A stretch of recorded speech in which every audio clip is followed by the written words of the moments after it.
Welcome back to Star Trek Online, everybody. I am your host, the Housecoat Gamer, and today we're taking a look at the Kardashev-Class, which is named after the Kardashev scale. The Kardashev scale, I might add, is how you measure a civilization. For example, we don't even get close to a Type 2 civilization. Hell, we don't even come close to a Type 1.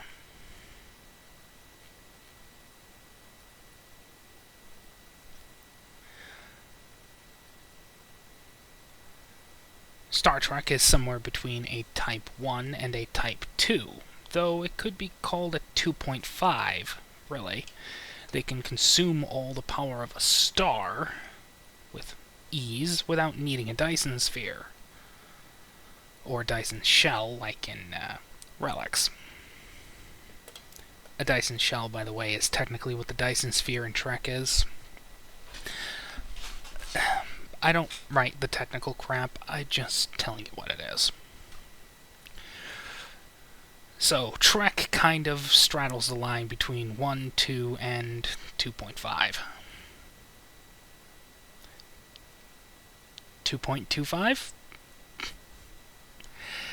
All I know is they can harness all the power of a star, and then some. Type 3 harnesses the power of an entire galaxy, and there aren't too many fictional settings that actually do that. Probably because science fiction writers can't do scale very well. Sorry, hiccups. Anywho, the Kardashev is the evolution of the Dyson Science Destroyers, as you might have noticed. It most closely resembles the Housecoat, though really they all look alike.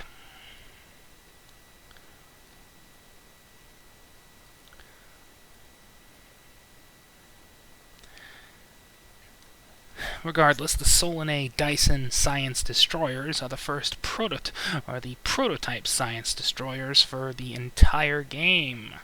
They were the first introduced about 10 years ago, actually. Good God, we're all getting old. Regardless. Age angst aside, these ships served as the prototypes for all science destroyers. Anyone flying around in a mirror crossfield, for example, you owe that thing's existence to this thing. Or it would be just another pathetic science ship.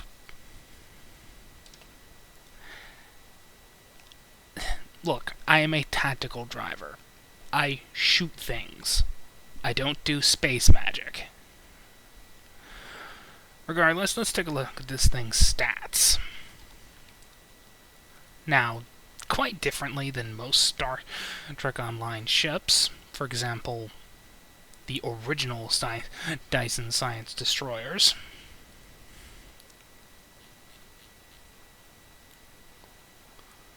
all of them basically have the same stats. The only difference is Klingon ones have Battle Cloak, or at least I think they just have Standard Cloak.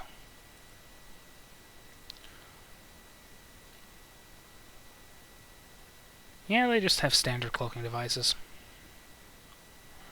While Romulan ships, well, they have the standard Romulan flavor stuff. Romulan Battle Cloak, Singularity powers, the works.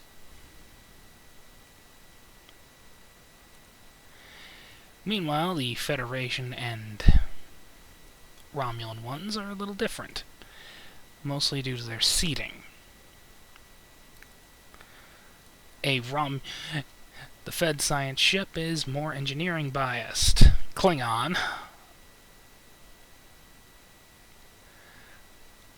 shoot everything. They're tactical drivers. While the Romulans, so science biased it's not even funny. That said, I do kind of like the design. It reminds me of the White Star from Babylon 5.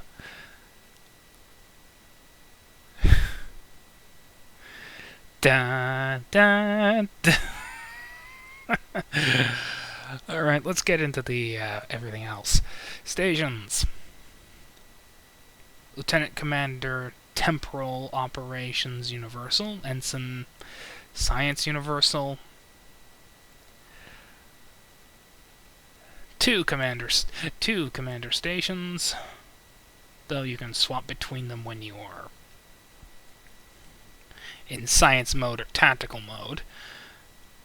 And a lieutenant engineering station. Once again, it gets shafted.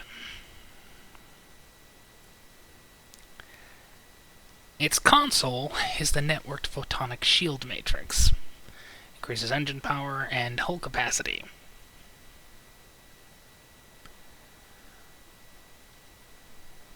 And when you activate it,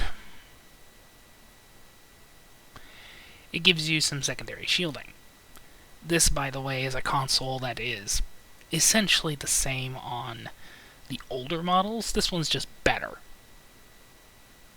Why? It actually has a passive thing instead of just a active effect. And then there's the unique thing. The experimental dual proton emitter, which I believe is just a reskin of the dual heavy cannons from the original set. The original set, which, by the way, you could not remove, could not upgrade, and could not place on any other starship. That made them effectively useless. But then again, I don't think anyone actually played with these things outside of occasionally fighting the Voth. What was the point? They're useless outside of fighting the Voth. In fact, that's all the set does. Increase damage against Voth. Just Voth. Kinda stupid, but then again, I'm not the devs. I would have made these things available for anyone to use. As well as, increasing the number of proton weaponry available. Proton beam banks, proton dual cannons, proton turrets, proton tactical consoles, Instead of griefing everybody and going, God damn it, I have to choose between the traditional set and something that is very situational. God damn it.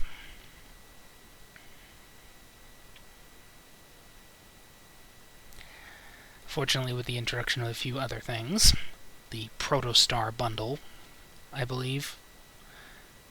Actually, no, the Pavo set. Yeah, definitely the Pavo set. That actually has some proton weaponry.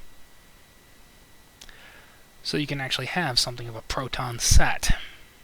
Especially if you use the Dyson stuff. Regardless, the Starship trait, thank God, is the Protonic Carrier Wave. When you deal proton damage, it improves your resistance to shield drain, as well as improves your shield drain, and recharges drain and command abilities.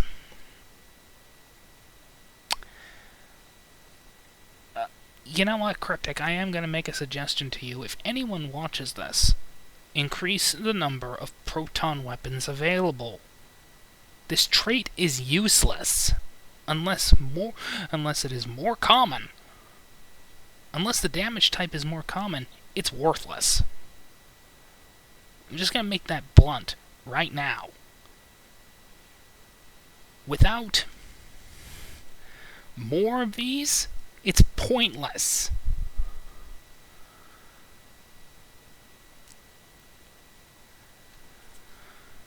Good Lord.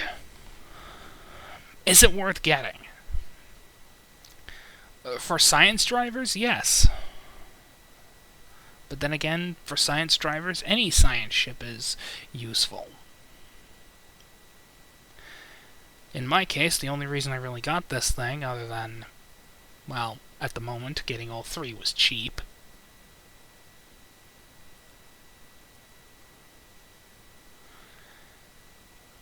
I would get my hands on 4 extra ship slots, 2 environmental suits. The title really doesn't matter to me. The one that really matters is the experimental chip tokens.